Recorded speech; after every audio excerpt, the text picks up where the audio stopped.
ನಾನು ಪ್ರಸನ್ನ ದೊಡ್ಡಮನಿ. ಚಾಲುಕ್ಯ ನ್ಯೂಸ್ನ ವಿಶೇಷ ಕಾರ್ಯಕ್ರಮ ಹೇಮೆ ಕಿಚ್ಚು.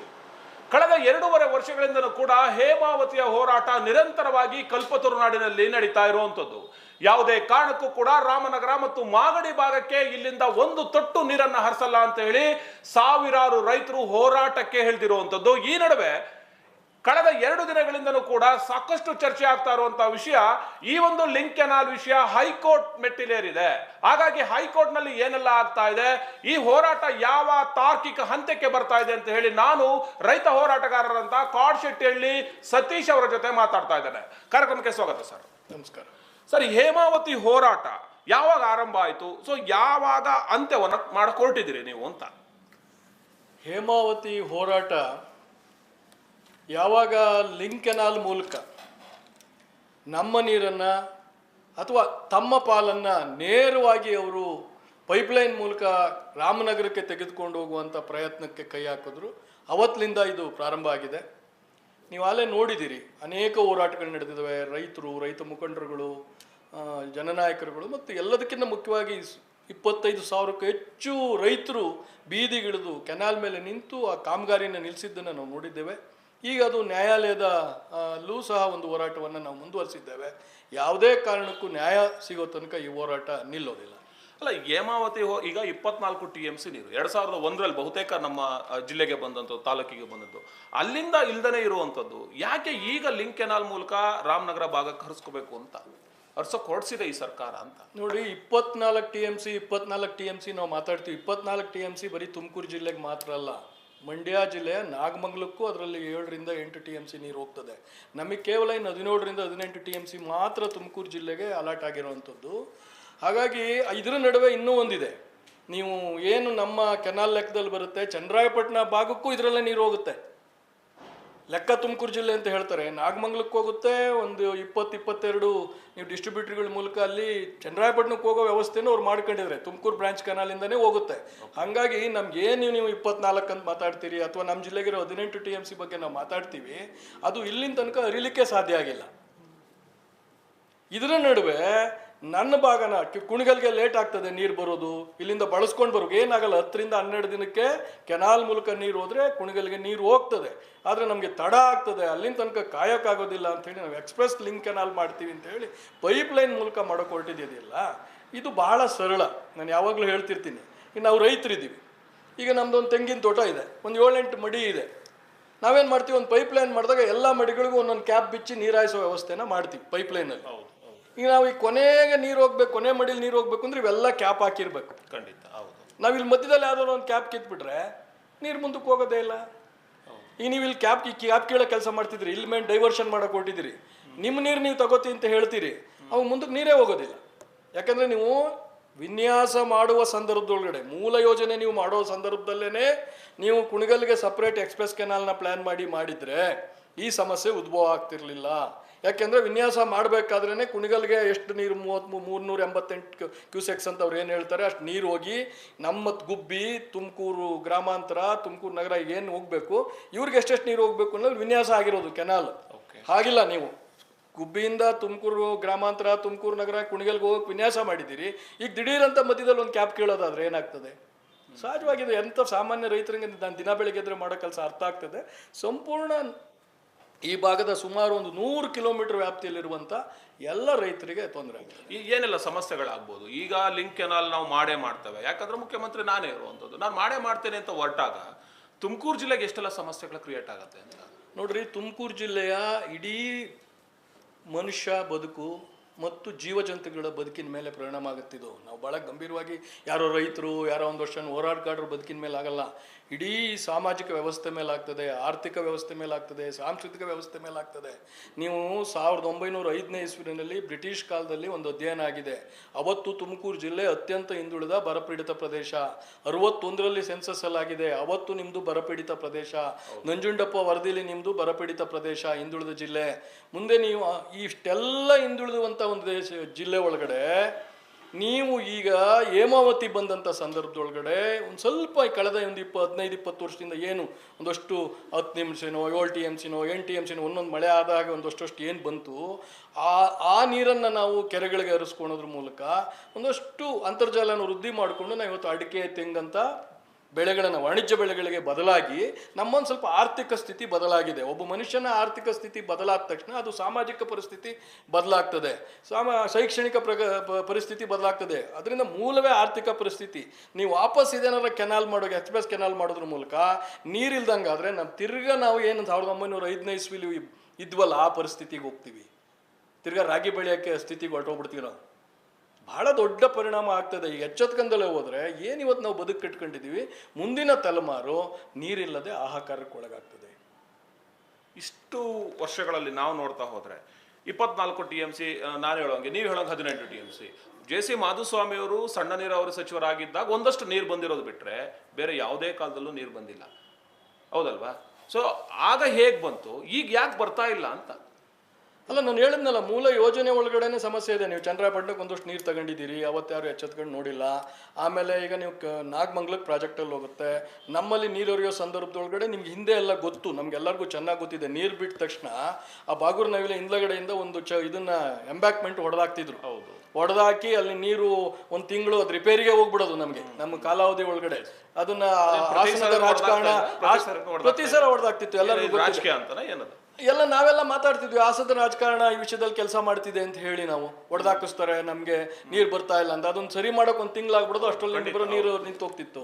ಮಾಧುಸ್ವಾಮಿ ಅವರು, ನೀವು ಹೇಳಿದಾಗ ಮಾಧುಸ್ವಾಮಿ ಸಚಿವರಾದ್ಮೇಲೆ ನಾವು ಅದನ್ನ ತುಂಬಾ ಸೋಷಿಯಲ್ ಮೀಡಿಯಾದಲ್ಲಿ ವೈರಲ್ ಆಗಿರೋದು ನೋಡಿದ್ವಿ. ಅವರು ಶಾಸನಸಭೆ ಒಳಗಡೆ ನಮ್ಗೇನಾದ್ರು ಬೇರೆ ವ್ಯವಸ್ಥೆ ಮಾಡಿ ಹಾಸನ ಒಂದು ರಾಜ್ಯ ಮಾಡಿಕೊಟ್ಬಿಡಿ ಸರ್ ಅವ್ರಿಗೆ, ನಾವು ಇವ್ರ ಜೊತೆ ಬದುಕಾಗ್ತಿಲ್ಲ, ನಮ್ಗೆ ನೀರು ಹರಿತಾ ಇಲ್ಲ, ನಾವು ಒಳ್ಳೆ ಇವ್ರ ಹತ್ರ ಬೇಡ ಪರಿಸ್ಥಿತಿ ಬಂದಿದೆ ಅಂತ ಹೇಳಿ ಬಹಳ ದೊಡ್ಡ ಧ್ವನಿ ಮಾಡಿದ್ ನೋಡಿದ್ರೆ, ಅವ್ರಿಗೆ ಅಧಿಕಾರ ಬಂದಂತ ಸಂದರ್ಭದೊಳಗಡೆ ಆ ಥರದ್ದು ಯಾವುದೇ ಒಂದು ಪ್ರಯತ್ನ ಆಗ್ದಂಗೆ ನೋಡ್ಕೊಂಡಿದ್ರಿಂದ, ಹಾಸನದ ಜಿಲ್ಲಾ ಉಸ್ತುವಾರಿ ಸಚಿವರು ಅವರಾಗಿದ್ರು, ಎರಡೂ ಕಡೆ ಅವರು ಇದ್ದಿದ್ರಿಂದ ಅದು ನೀರು ಯಾವುದೇ ತೊಂದರೆ ಆಗ್ದಂಗೆ ಹರಿವು ಆಗೋಂಗೆ ನೋಡ್ಕೊಂಡಿದ್ರಿಂದ ನಾವೊಂದಷ್ಟು ನೀರುಗಳನ್ನ ಬಹುತೇಕ ಎಲ್ಲ ಕೆರೆಗಳು ಅವ್ರ ಪೀರಿಯಡಲ್ಲೇ ನಾವೆಲ್ಲ ರೈತರಾಗಿ ಅನುಭವಿಸಿದ್ವಿ. ಪ್ರತಿ ಸರಿ ನೀರು ಬಿಟ್ಟಾಗ ನಾವೆಲ್ಲ ಹೋಗಿ ತೂಬುಗಳ ಹತ್ರ ನಿಂತ್ಕೋಬೇಕು, ಹೋರಾಟ ಮಾಡಬೇಕು, ನಮ್ಮನ್ನ ಜನನಾಯಕರು ಶಾಸಕರುಗಳು ಬಂದು ನಮಗೆ ಸಹಾಯ ಮಾಡಬೇಕು, ತೂಬೆತ್ತಬೇಕು, ಈ ಥರದ್ದೊಂದು ಪ್ರಯತ್ನ ಆಗ್ತಿತ್ತು. ಬಟ್ ಅವರು ಕೇಸ್ಗಳು ಆಗ್ತಿತ್ತು.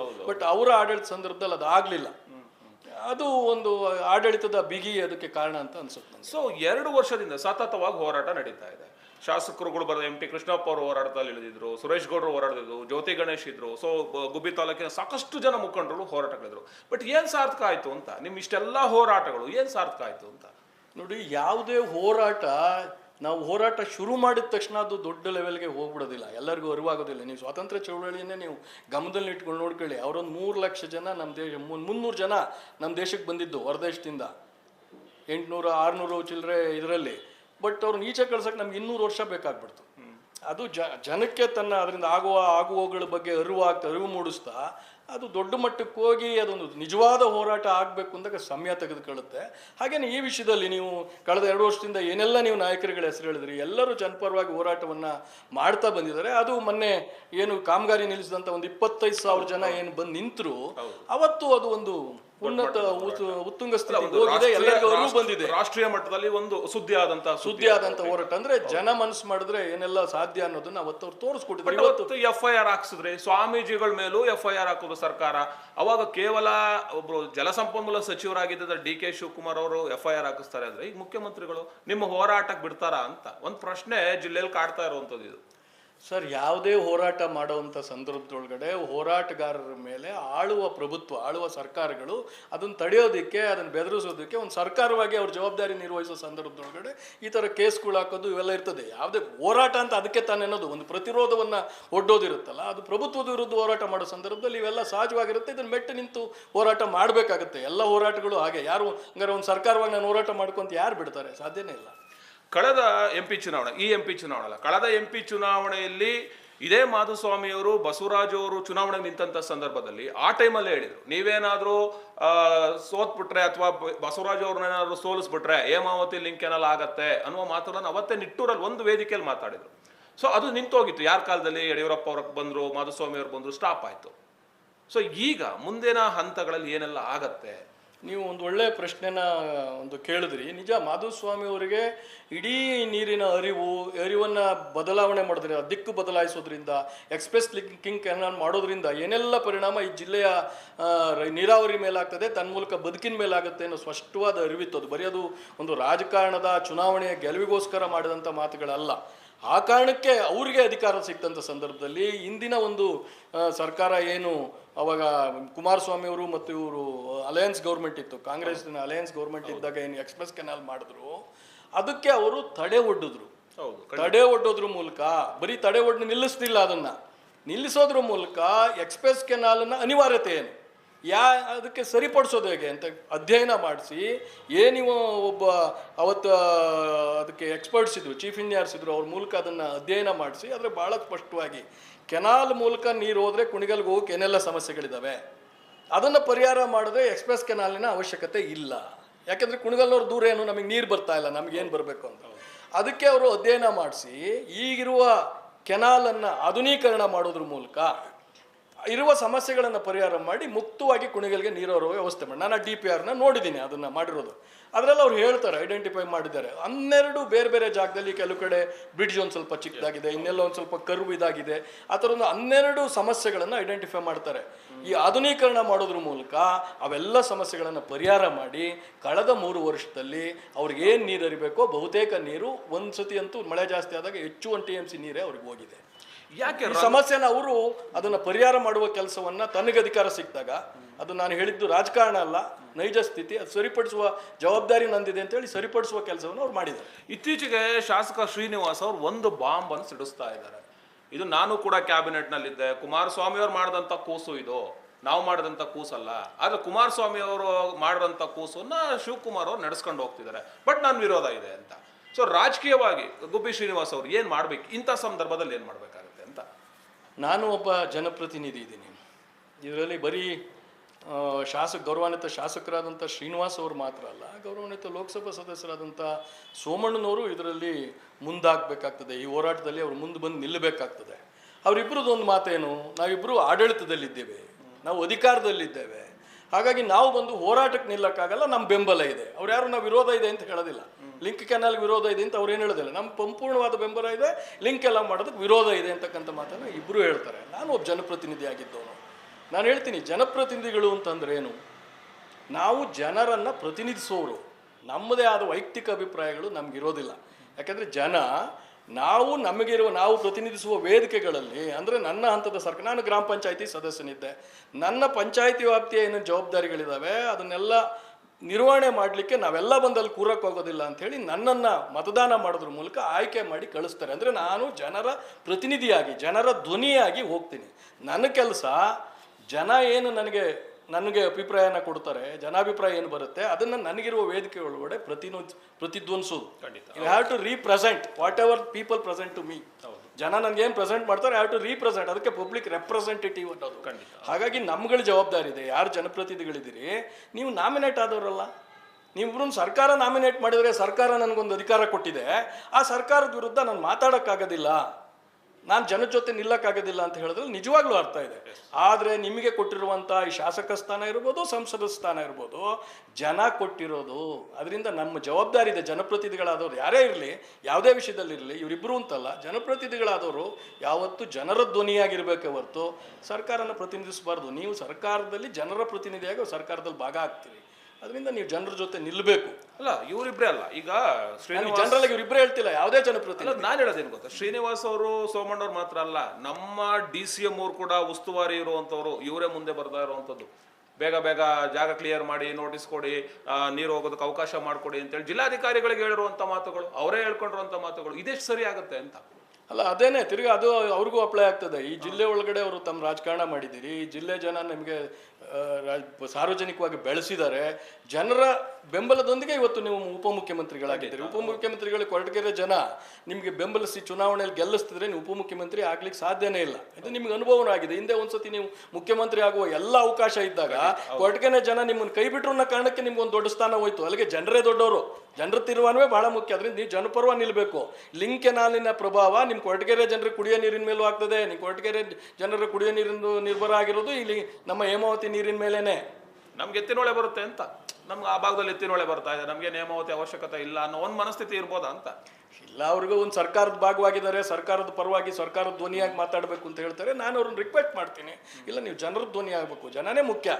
ಜನರ ಧ್ವನಿ ಆದಾಗ ಮಾತ್ರ ನೀವು ಸರ್ಕಾರದ ಭಾಗ ಆಗ್ಲಿಕ್ಕೆ ಸಾಧ್ಯ ಆಗ್ತದೆ. ಅದರಿಂದ ನೀವು ಜನಪರವಾಗೇ ಇರಬೇಕು ಅನ್ನೋದು ನನ್ನ ಒಂದು. ಸೊ ಬಹುತೇಕ ಏನು ಪೂರ್ವಭಾವಿ ಸಭೆಗಳು ನಡೀತಾ ಇದ್ದಂತ ಸಂದರ್ಭದಲ್ಲಿ ನಮ್ಮ ಪ್ರಶ್ನೆ ಒಂದು, ಸುಮ್ಮನೆ ನೀವು ಇಲ್ಲಿ ಮಾಧ್ಯಮಗಳ ಮುಂದೆ ಮಾತಾಡ್ತಾ ಇದ್ದಾರೆ ಬಿಟ್ರೆ ಯಾರು ಕೂಡ ಕಾನೂನುಬದ್ಧವಾಗಿ ಹೋರಾಟ ಮಾಡ್ತಾ ಇಲ್ಲ ಅನ್ನೋದೇ ನೇರ ಪ್ರಶ್ನೆ. ಇದುವರೆಗೂ ಯಾರು ಕೂಡ ಸರಿಯಾದ ಉತ್ತರನೇ ಕೊಡ್ತಾ ಇರಲಿಲ್ಲ. ಬಟ್ ನಿನ್ನೆ ಮೊನ್ನೆಯಿಂದ ಒಂದು ಹೊಸ ವಿಷಯ ಬರ್ತಾ ಇರೋದು, ಒಂದು ಸಂತೋಷಕರವಾದ ವಿಷಯ ಇರ್ಬೋದು, ಅಥವಾ ಅದು ಮುಂದೆ ಏನಾಗುತ್ತೋ ಗೊತ್ತಿಲ್ಲ. ಸೊ ಏನ್ ನಡೀತಾ ಇದೆ ಈಗ ಕೋರ್ಟಲ್ಲಿ? ನಾನು ಯಾರ ಹತ್ರ ಮಾತಾಡಿದಂತ ಸರಿ ಸುಮಾರು 2 ಗಂಟೆಗಳ ಕಾಲ ಅದ್ರ ಕತೆ ಒಂದು ಮಾತುಕತೆ ಆಯ್ತು, ಚರ್ಚೆ ಆಯ್ತು ಅನ್ನುವ ಮಾತುಗಳು ಕೇಳ್ತಿದೆ. ನಿಮಗೆ ಏನಿದೆ ಅದ್ರ ಬಗ್ಗೆ ಮಾಹಿತಿ? ನೋಡಿ, ನೀವು ಕಾನೂನಿನ ವಿಷಯವನ್ನ ಹೋರಾಟ ಸಮಿತಿ ಯಾವತ್ತು ಹೋರಾಟಗಳನ್ನು ನಾವು ಪ್ರಾರಂಭ ಮಾಡಿದ್ವಿ ಅವತ್ತಿಂದನೂ ಎಲ್ಲರೂ ಸೇರಿ ಅದೊಂದು ಕಾನೂನಿನ ಹೋರಾಟ ಮಾಡಬೇಕು ಅಂತ ಹೇಳಿ ಕಾನೂನಿನ ವಿಷಯವನ್ನು ನೋಡ್ಕೊಳ್ಳೋದಕ್ಕೆ ಒಂದು ಉಪಸಮಿತಿ ಥರ ಮಾಡಿ ನಮ್ಗಳಿಗೆಲ್ಲ ಒಂದು ಜವಾಬ್ದಾರಿಯನ್ನು ಕೊಟ್ಟಿತ್ತು. ದಿಲೀಪ್ ಅವರು ಅದರ ನೇತೃತ್ವವನ್ನು ವಹಿಸಿದ್ರು. ಅದಕ್ಕೆ ಸಂಪೂರ್ಣವಾಗಿ ಕಾನೂನಿನ ವಿಷಯದೊಳಗಡೆ 1 ವರ್ಷದ ತಯಾರಿ ಇದು ಹೋರಾಟಕ್ಕೆ. ಯಾಕೆಂದ್ರೆ ಇದು ಬಹಳ ಒಂದು ದೊಡ್ಡ ಹೋರಾಟ, ಒಂದು ಸರ್ಕಾರದ ವಿರುದ್ಧದ ಹೋರಾಟ. ಹಾಗಾಗಿ ಒಂದು ಪೂರ್ವ ದೊಡ್ಡ ತಯಾರಿಯನ್ನು ನಾವು ಮಾಡಬೇಕಾಗಿತ್ತು. ಅದೇನು ಹೇಳ್ತಾರೆ, ನಿಮಗೆ ಕರಾರು ಒಕ್ಕಾದ ಅಂಕಿಅಂಶಗಳನ್ನ ಇಟ್ಕೊಂಡು ನಾವು ನ್ಯಾಯಾಲಯದ ಮುಂದೆ ಹೋಗ್ಬೇಕಾಗ್ತದೆ. ಹಾಗಾಗಿ ಒಂದು ತಯಾರಿಯನ್ನು ನಾವು ಮಾಡಿದ್ವಿ.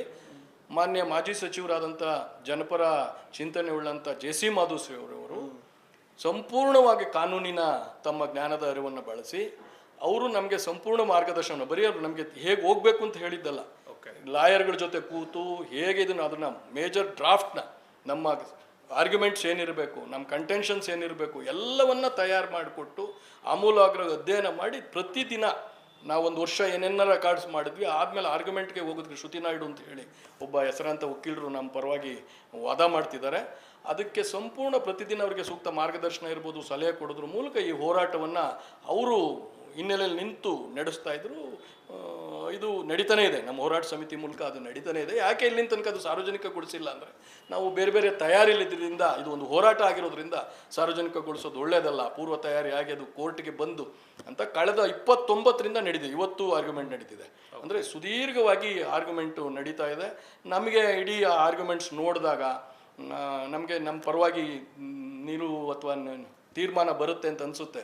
ಸರ್ಕಾರ ಇವತ್ತು 7-8 ಲಾಯರ್ಗಳನ್ನ ದೊಡ್ಡ ಪ್ರಬಲ ಲಾಯರ್ಗಳು ನಿಂತು ಇವತ್ತು ಸರ್ಕಾರ ತಾಲೂಕು ಏನೋ ಇಟ್ಟಿದ್ದಾರೆ ಅಂತ. ಮಾಗಡಿಗೆ ಒಬ್ಬರು ಬಾಲಕೃಷ್ಣ ಅವ್ರನ್ನ ಮಾಗಡಿ ರೆಪ್ರೆಸೆಂಟ್ ಮಾಡಿ, ಕುಣಿಗಲ್ನ ರೆಪ್ರೆಸೆಂಟ್ ಮಾಡಿ, ನಮ್ಮ ಕಾಡ ಇದನ್ನ ರೆಪ್ರೆಸೆಂಟ್ ಮಾಡಿ, ಸರ್ಕಾರದ ಪರವಾಗಿ ಅಡ್ವೊಕೇಟ್ ಜನರಲ್ಲು, ಈ ಥರ ಒಂದು 7-8 ಜನ ಭಾಳ ಘಟಾನುಘಟಿ ವಕೀಲರುಗಳೇ ವಾದ ಮಾಡ್ತಿದ್ದಾರೆ. ಆದರೆ ನಮ್ಮ ಪೂರ್ವ ತಯಾರಿ ಮತ್ತು ನ್ಯಾಯ, ಇಲ್ಲಿ ನ್ಯಾಯ ಏನಿದೆ ಅದು ನಮ್ಮ ಪರವಾಗಿರೋದ್ರಿಂದ ನಮಗೆ ಅದು ಗೆಲುವಾಗುತ್ತೆ ಅಂತ ಅನ್ಸುತ್ತೆ. ಇಲ್ಲ, ಒಂದ್ ಕಡೆ ಕುಣಿಗಲ್ ಶಾಸಕರು ರಂಗನಾಥ್ ಅವರು, ಅವ್ರಿಗೆ ಆಲ್ರೆಡಿ ನೀರು ಹೋಗಿದೆ.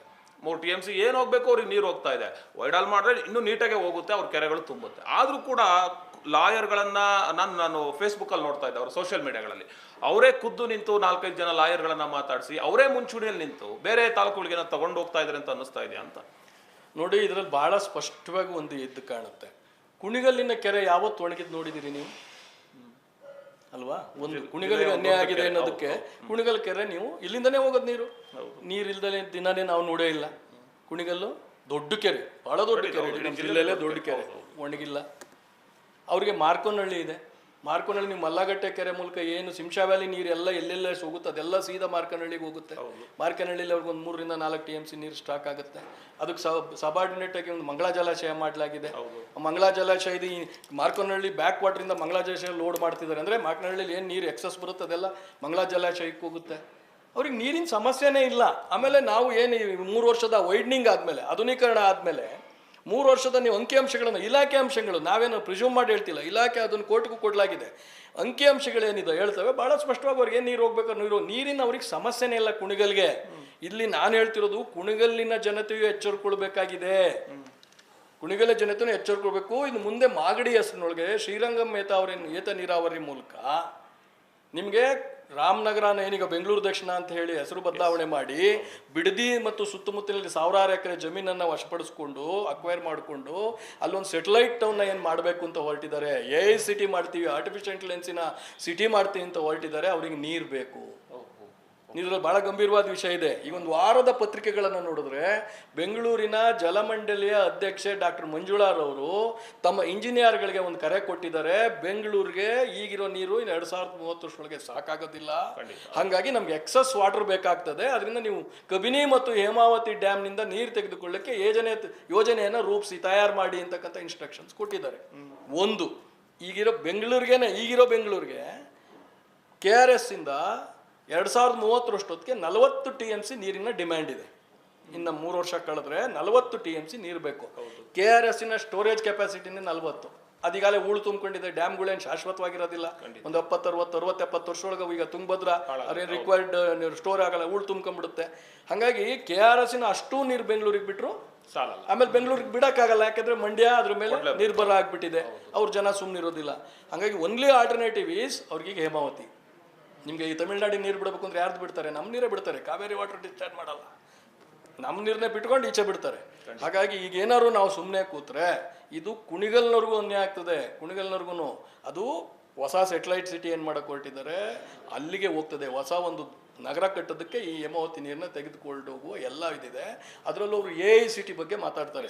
ಆರ್ಟಿಫಿಷಿಯಲ್ ಇಂಟೆಲಿಜೆನ್ಸ್ಗೆ ನಾನೊಬ್ಬ ಕಂಪ್ಯೂಟರ್ ಇಂಜಿನಿಯರ್ ಆಗಿರೋದ್ರಿಂದ ಹೇಳ್ತೀನಿ, ಆರ್ಟಿಫಿಷಿಯಲ್ ಇಂಟೆಲಿಜೆನ್ಸ್ನ ಡಾಟಾ ಸೆಂಟರ್ಗಳು ನಡೆಸೋಕ್ಕೆ ಮೇಜರ್ ಆಗಬೇಕಾಗಿರೋದು ಅದು ಭಾಳ ಹೀಟ್ ಆಗ್ತದೆ. ಡಾಟಾ ಹೆವಿ ಸರ್ವರ್ಸ್ಗಳು ಮೇಜರ್ ಆಗಿ ನೀರು ಬೇಕು, ತುಂಬ ನೀರು ಬೇಕು. ಆರ್ಟಿಫಿಷಿಯಲ್ ಇಂಟೆಲಿಜೆನ್ಸ್ನ ಪ್ರಕೃತಿ ಮೇಲೆ what is the impact on environment ಅಂದರೆ ಡಿಮ್ಯಾಂಡ್ ಆಫ್ ವಾಟರ್, ಕೂಲಾಗಿ ಇಟ್ಕೊಳ್ಳೋದಕ್ಕೆ. ಹಾಗಾಗಿ ಭಾಳ ದೊಡ್ಡ ಹೊಡೆತ ಇನ್ ಫ್ಯೂಚರಲ್ಲಿ ಆಗ್ತದೆ. ಇಡೀ ನಮ್ಮ ಬದುಕು ಹಾಳಾಗೋಗ್ತದೆ. ಈಗ ಇವ್ರಿಗೆ ತುಮಕೂರಿನಿಂದ ಬಿಡದಿ ಬೆಳೆಸೋಕೆ ಹೊಟ್ಟಿದ್ದೀರಾ ನೀವು ಒಟ್ಟಿನಲ್ಲಿ? ನಮಗೆ ಕಾಣ್ತದೆ, ಮತ್ತೆ ಅಲ್ಲಿ ಎಲ್ಲಿ ನೀರು ತತ್ತೀರಾ ಅಂತ ಹೇಳ್ಬೇಕಲ್ಲ ನೀವು. ಈಗ ನಮಗೆ ಕಾಣ್ತಿರೋದೇನೀಗ ನೀವು ಶ್ರೀರಂಗಂ ಲಿಫ್ಟ್ ಇರಿಗೇಷನ್ ಮೂಲಕ ಎಲ್ಲಿ ಕೊಡ್ತೀರಿ ನೀರು? ಏನಕ್ಕೆ ನೀವು ಅಲ್ಲಿ ಮಧ್ಯದಲ್ಲಿ ಇದಕ್ಕಿಂತ ಮಜಾ ನೀವು ಪ್ರಸನ್ನ ಅವರೇ, ನಿಮ್ಮ ಮಧ್ಯದಲ್ಲಿ ಈಗ ಏನು ನೀವು ಕುಣಿಗಲ್ಗೆ ಟೈಲ್ಯಾಂಡ್ ಇತ್ತಲ್ಲ, ಟೈಲ್ಯಾಂಡಿಗೆ ನೀರೇ ಹೋಗಿಲ್ಲ. ಯಾಕೆಂದ್ರೆ 35 ಕಿಲೋಮೀಟರ್ ವರ್ಕೇ ಆಗಿಲ್ಲ, ಕೆಲಸ ಆಗಿಲ್ಲ. ನೀವು 3 TMC ನೀರು 2.25 3 TMC ನೀರು ಡ್ರಾ ಮಾಡಿದ್ರೆ ಎಲ್ಲಿಗೆ ಹೋಯ್ತು ಹಂಗಾರೆ ನೀರದು?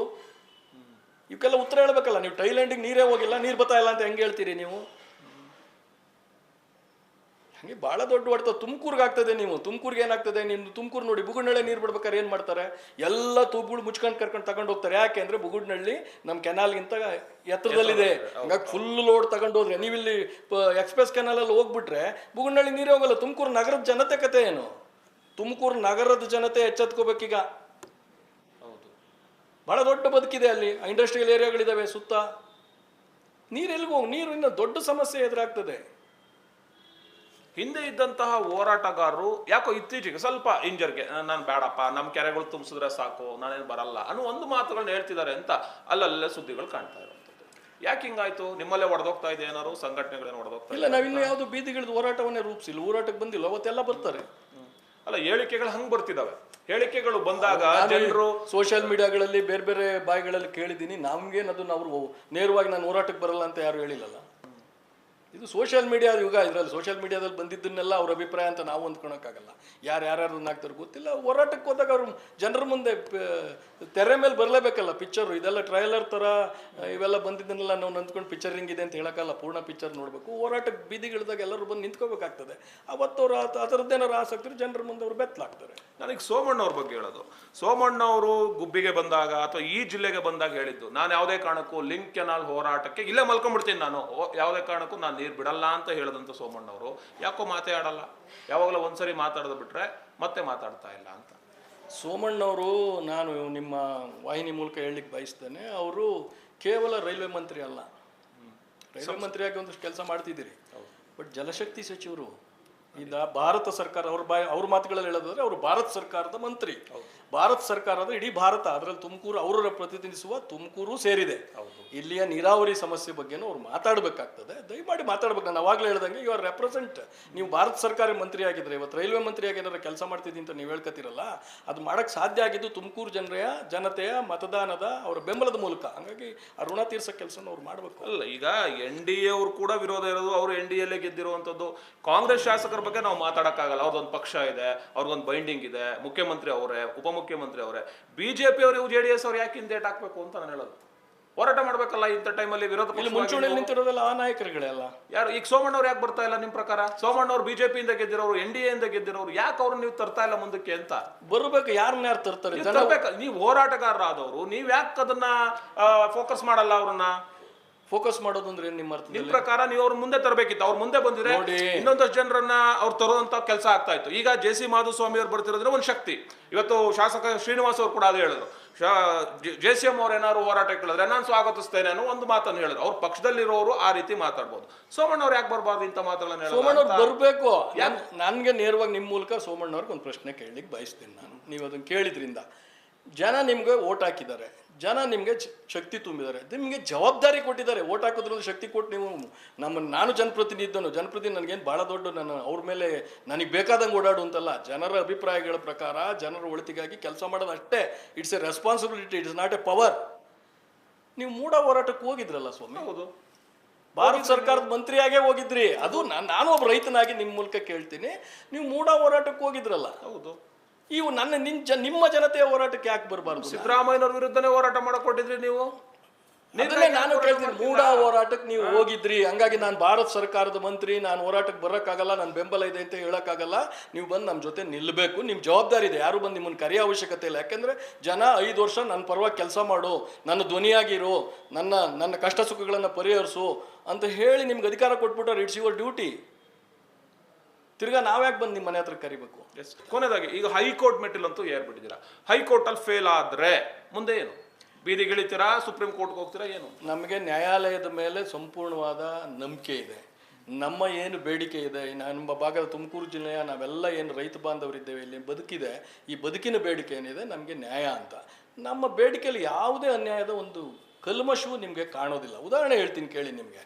ನಾವು ಹೋರಾಟ ಮಾಡಿದ್ವಿ, ಹೋರಾಟ ಮಾಡಿದ ಮೇಲೆ ಏನು ಮಾಡಿದ್ರು, ಒಂದು ಟೆಕ್ನಿಕಲ್ ಕಮಿಟಿನ ನೇಮಕ ಮಾಡ್ತೀವಿ ಅಂತ ಹೇಳಿದ್ರು ಅಲ್ವಾ? ಇಲ್ಲಿ ಬಂದಾಗ ಮಾನ್ಯ DK ಶಿವಕುಮಾರ್ ಅವರೇ ಅವತ್ತು ಬಂದು ಹೇಳಿದ್ರು, ಒಂದು ಟೆಕ್ನಿಕಲ್ ಕಮಿಟಿನೂ ಮಾಡಿದ್ರು ನಿವೃತ್ತ ಚೀಫ್ ಇಂಜಿನಿಯರ್ ಅಧ್ಯಕ್ಷತೆ ಒಳಗಡೆ. ಅದಾದ್ಮೇಲೆ ಒಂದು ಪತ್ರಿಕಾಗೋಷ್ಠಿ ಮಾಡಿ ಆ ವರದಿ ಏನು ಅನ್ನೋದನ್ನು ಸನ್ಮಾನ್ಯ ಇವತ್ತಿನ ಅವರಿಗೆ ಅಡ್ವೈಸರ್ ಆದಂಥ ಜಯಪ್ರಕಾಶ್ ಅವರು ಏನು ಹಿಂದೆ ಕೆನಾಲನ್ನು ಮಾಡಿದ್ರೆ, ವೈಡ್ನಿಂಗ್ ಮಾಡಿದ್ರೆ ಲಿಂಕ್ ಕೆನಾಲ್ ಅವಶ್ಯಕತೆ ಇಲ್ಲ, ವೈಡ್ನಿಂಗ್ ಸಾಕು ಅಂತ ಹೇಳಿ ವರದಿ ಕೊಟ್ಟಿದ್ದವರು ಈ ತಿರ್ಗಾ ಲಿಂಕ್ ಕೆನಾಲ್ ಮಾಡಬೇಕು ಅಂತ ಹೇಳಿದ್ರೆ ದ್ವಂದ್ವದ ಹೇಳಿಕೆ. ಇವೆಲ್ಲದ ಕಾರಣ ಅವರಿಬ್ಬರ ಆ ಮನುಷ್ಯ ಕೊಟ್ಟಂತ ದ್ವಂದ್ವದ ಸರ್ಕಾರಕ್ಕೆ ಬೇಕಾದಂಥ ರೀತಿಯಲ್ಲಿ ಹೇಳಿಕೆಗಳನ್ನು ಅಥವಾ ಸಲಹೆ ಕೊಟ್ಟಿದ್ದ ಕಾರಣಕ್ಕೆ ಈ ಗೊಂದಲಕರವಾಗಿದೆ. ಅವ್ರ ಮಾತುಗಳಲ್ಲೇ ನಾನೊಂದು ಎಲ್ಲರಿಗೂ ಅರ್ಥ ಮಾಡಿಸ್ಲಿಕ್ಕೆ ಪ್ರಯತ್ನ ಮಾಡ್ತೀನಿ. ಅವ್ರ ಹೇಳಿಕೆ ಏನು? ಆಫ್ಟರ್ ಟೆಕ್ನಿಕಲ್ ರಿಪೋರ್ಟ್ ನೋಡಿ, ನಾವೆಲ್ಲ ಇದನ್ನು ಮಾಡಿಸಿದ್ವಿ, ಅಧ್ಯಯನ ಮಾಡಿಸಿದ್ದೀವಿ, ವರದಿ ಬಂದಿದೆ. ಅದ್ರ ಪ್ರಕಾರ ನಾವು ಯಾರಿಗೂ ತೊಂದರೆ ಆಗ್ದಂಗೆ ಏನು ನೀವು ಡಿ ರಾಂಪುರದ ಹತ್ರ, ನೀವು ಸುಂಕಾಪುರದ ಹತ್ರ ನಾವು ಪೈಪ್ಲೈನ ತೆಗೆದುಕೊಂಡು ಹೋಗ್ತೀವಿ ಎಕ್ಸ್ಪ್ರೆಸ್ ಲಿಂಕ್ ಕೆನಾಲ್ಗೆ, ಅಲ್ಲೊಂದು ಸ್ಕಾಡಾ ಗೇಟ್ ಇಡ್ತೀವಿ. ಸ್ಕಾಡಾ ಗೇಟ್ ಅಂದ್ರೇನು? Computer control. ಮನುಷ್ಯ ಎತ್ತಲ್ಲ, ಮನುಷ್ಯ ಹಿಡಿಯಲ್ಲ. ಇಷ್ಟು ಕ್ಯೂಸೆಕ್ಸ್ ನೀರು ಹೋದ್ಮೇಲೆ ಅದು ಆಟೋಮೆಟಿಕಾಗಿ ಕ್ಲೋಸ್ ಆಗುತ್ತೆ. ಆಮೇಲೆ switch on and switch off ಮಾಡ್ತೀವಿ. ಅಂದರೆ ನೀರನ್ನ ಒಂದ್ಸತಿ ಇಲ್ಲಿಗೆ ಬಿಡ್ತೀವಿ, ಒಂದ್ಸತಿ ಅಲ್ಲಿಗೆ ಬಿಡ್ತೀವಿ. ನಂದು ನೇರವಾಗಿ ಪ್ರಶ್ನೆ, ಎಂಥ ಸಣ್ಣ ಮಗುಗೂ ಅರ್ಥ ಆಗ್ತದೆ. ನೀವು ಎಕ್ಸ್ಪ್ರೆಸ್ ಕೆನಾಲ್ ಮಾಡೋದ್ರಿಂದ ಮುಂದಕ್ಕೆ ಹೋಗೋಕ್ಕೆ ಏನೂ ತೊಂದರೆ ಆಗೋದಿಲ್ಲ ಅಂದರೆ ಗೇಟ್ ಯಾಕೆ ಇಡ್ಬೇಕು? ನೀವು ಗೇಟ್ ಹಾಕಿಡ್ತಿದ್ದೀರಿ ಅಂತಂದರೆ ಎಕ್ಸ್ಪ್ರೆಸ್ ಕೆನಾಲಲ್ಲಿ ನೀರು ಹರಿದ ತಕ್ಷಣ ಮುಂದಕ್ಕೆ ನೀರು ಹೋಗಲ್ಲ. ಅದರಿಂದ ಎಕ್ಸ್ಪ್ರೆಸ್ ಕೆನಾಲ್ ಕ್ಲೋಸ್ ಮಾಡಿ ಮುಂದಕ್ಕೆ ನೀರು ಹರಿಸ್ತೀವಿ. ಇಷ್ಟೇ ತಾನೆ? ಇಲ್ಲೇ ಮುಗಿದೋಯ್ತಲ್ಲ ನಿಮ್ಮದು.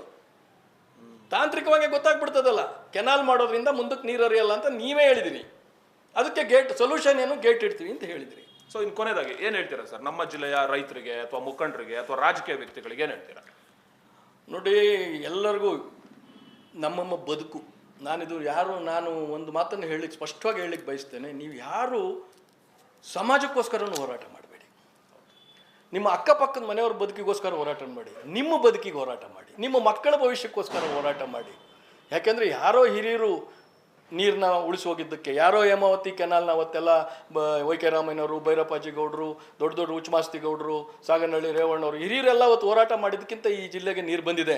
ಇಲ್ಲಿಗೆ ನೀರು ಬರೋಕ್ಕೆ ಸಾಧ್ಯನೇ ಇಲ್ಲ ಅಂತ ಹೇಳಿ ಒಂದು ವರದಿ. ಯಾಕೆ ನಮ್ಮ ತಂದೆ ಹೇಮಾವತಿ ಇಂಜಿನಿಯರ್ ಇದ್ರು, ನಾನು ಚಿಕ್ಕ ಹುಡುಗರಿದ್ದಾಗ ಅವ್ರು ಸರ್ವೆ ಮಾಡೋರು. ಈ ಸರ್ವೆ ಮಾಡಿದಾಗೆಲ್ಲ ನಮ್ಮ ತಂದೆ GS ಪರಮಶಿವಯ್ಯನವ್ರನ್ನ ನಾವು ಈ ಸ್ಥಾನದಲ್ಲಿ ಜ್ಞಾಪಿಸ್ಕೋಬೇಕು. ಅವ್ರು AW ಇದ್ರು. ಅವರು ಆ ಬಾಗೂರು ನವಿಲೆ ಸುರಂಗನ ಕಟ್ ಮಾಡಿ 8 ಕಿಲೋಮೀಟರ್ ನೀವು ಟನಲ್ ಮಾಡಿದ್ರೆ ನೀರು ತಗೊಂಡು ಹೋಗ್ಬೋದು ಅಂತ ಪ್ರೂವ್ ಮಾಡಿ ಆ ಡ್ರಾಯಿಂಗ್ನ ಮಾಡಿದ್ರೆ GS ಪರಮಶಿವಯ್ಯನವರು ಮತ್ತು ಆ ತಂಡ ಇವತ್ತಿಲ್ಲಿ ನೀರು ಹರಿತಿರ್ಲಿಲ್ಲ. ಆ ಸಂದರ್ಭದಲ್ಲಿ ವೀರೇಂದ್ರ ಪಾಟೀಲು, ಬಾಳೆಕುಂದ್ರಿ ಇವರು ಎಲ್ಲ ಒಂದು ಡಿಸಿಷನ್ ತಗೊಂಡು ಅವತ್ತು ನೀರು ಹರಿಸೋಕ್ಕೆ ತುಂಬ ಜನ ಹಿರಿಯರು ಅವರು ಈ ಜಿಲ್ಲೆಯ ಜನರ ಬದುಕಿಗೋಸ್ಕರ ಒಂದು ಯೋಜನೆ ಮಾಡಿಕೊಟ್ಟಿದ್ದಾರೆ. ಈಗ ಕೆಲವರು ತಮ್ಮ ಸ್ವಾರ್ಥಕ್ಕೆ ಅದನ್ನು ತೊಂದರೆ ಕೊಡುವ ಪ್ರಯತ್ನ ಆಗ್ತಿದೆ. ಈಗ ಎಚ್ಚೆತ್ಕೊಂಡು ಯಾರೋ ಕೊಟ್ಟ ಒಂದು ಕೊಡುಗೆನ ನಾವು ಉಳಿಸ್ಕೊಂಡಲೇ ಹೋದರೆ ನಾವು ಮುಂದಿನ ತಲೆಮಾರಿಗೆ, ನನ್ನ ಮಕ್ಕಳಿಗೆ, ನಾನು ಇಡೀ ಸಮಾಜದ ಮಾತು ಆಡಲ್ಲ, ದಯಮಾಡಿ ನಿಮ್ಮ ಮಕ್ಕಳ ಭವಿಷ್ಯಕ್ಕೋಸ್ಕರ ಎಲ್ಲ ಜಾತಿ ಪಕ್ಷ ಹಾಗಾಗಿ ಹೋರಾಟ ಮಾಡಬೇಕು. ಇಲ್ಲಿ ಯಾವುದೇ ರಾಜಕಾರಣ ಏನು ಬೆರೆಸೋದು, ರಾಜಕಾರಣ ಚುನಾವಣೆ ಬಂದಾಗ ಮಾಡ್ಕೋಣ ನಿಮಗೆ ಬೇಕಾದವ್ರಿಗೆ. ಬಟ್ ಇಲ್ಲಿ ಒಂದೇ ಮನಸ್ಸಿನಿಂದ ಯಾರು ರಾಜಕಾರಣ ಮಾತಾಡಬಾರ್ದು ಅನ್ನೋದು ನನ್ನ ವೈಯಕ್ತಿಕವಾಗಿ. ರಾಜಕಾರಣ ಮಾತಾಡ್ದಲ್ಲ ಇದನ್ನು ಹೋರಾಟ ಮಾಡಿದ್ರೆ ನಿಜವಾಗ್ಲೂ ಗೆಲುವು ನಮ್ದು, ಯಾಕಂದ್ರೆ ನ್ಯಾಯ ನಮ್ಮ ಪರವಾಗಿದೆ. ಓಕೆ, ಇದುವರೆಗೂ ಕಾಡ್ಶೆಟ್ಟಳ್ಳಿ ಸತೀಶ್ ಅವರು ರೈತರಾಗಿ ಹೇಮಾವತಿಯ ಇಂಚಿಂಚು ವಿಚಾರಗಳನ್ನ ನಮ್ಮ ಜೊತೆ ಹಂಚ್ಕೊಂಡಿದ್ದಾರೆ. ಈಗಾಗಲೇ ಹೈಕೋರ್ಟ್ ನಲ್ಲಿ ನಾವು ಈಗಾಗಲೇ ರಿಟ್ ಅನ್ನ ಹಾಕಿದ್ದೇವೆ, ಈಗಾಗಲೇ ಅದು ಚರ್ಚೆ ಕೂಡ ಆಗ್ತಾ ಇದೆ. ನಾವು ಗೆಲ್ತೇವೆ ಅನ್ನುವಂತಹ ವಿಶ್ವಾಸವನ್ನ ಕೂಡ ವ್ಯಕ್ತಪಡಿಸ್ತಾ ಇದ್ದಾರೆ. ಮುಂದಿನ ದಿನದಲ್ಲಿ ಕಾನೂನು ಪ್ರಕಾರವೇ ನಾವು ಹೇಮಾವತಿ ಲಿಂಕ್ ಕೆನಾಲ್ ಅನ್ನ ತಡಿತೇವೆ, ನಮ್ಮ ನೀರನ್ನ ನಾವು ಉಳಿಸ್ತೇವೆ ಅನ್ನುವಂತಹ ಮಾತುಗಳನ್ನ ಆಡಿದ್ದಾರೆ. ನನ್ನ ಜೊತೆ ಚರ್ಚೆಯನ್ನ ಮಾಡಿದಂತಹ ಕಾಡ್ಶೆಟ್ಟಳ್ಳಿ ಸತೀಶ್ ಅವರಿಗೆ ತುಂಬ ಹೃದಯದ ಧನ್ಯವಾದಗಳನ್ನ ಅರ್ಪಿಸ್ತೇನೆ ಸರ್. ಎಷ್ಟೋ ಹೆಣ್ಮಕ್ಳು ಹೇಳ್ತಾ ಇರ್ತೀರಾ, ಸರ್ ನಾನು PCOD ಇಂದ ದಪ್ಪ ಆದೆ, ಸರ್ ನಾನು ಥೈರಾಯ್ಡಿಂದ ದಪ್ಪ ಆದೆ ಅಂತಿದ್ರಲ್ಲ. ಎರಡಕ್ಕೂ ಸಜೆಷನ್ನು ಅಂತಂದರೆ ನಮ್ಮ ಜೀನಿ ಸ್ಲಿಮ್ನ ಯೂಸ್ ಮಾಡಿ PCOD ಥೈರಾಯ್ಡ್ ಎರಡನ್ನೂ ಕಂಟ್ರೋಲ್ ಮಾಡ್ಕೊಳ್ಳಿ.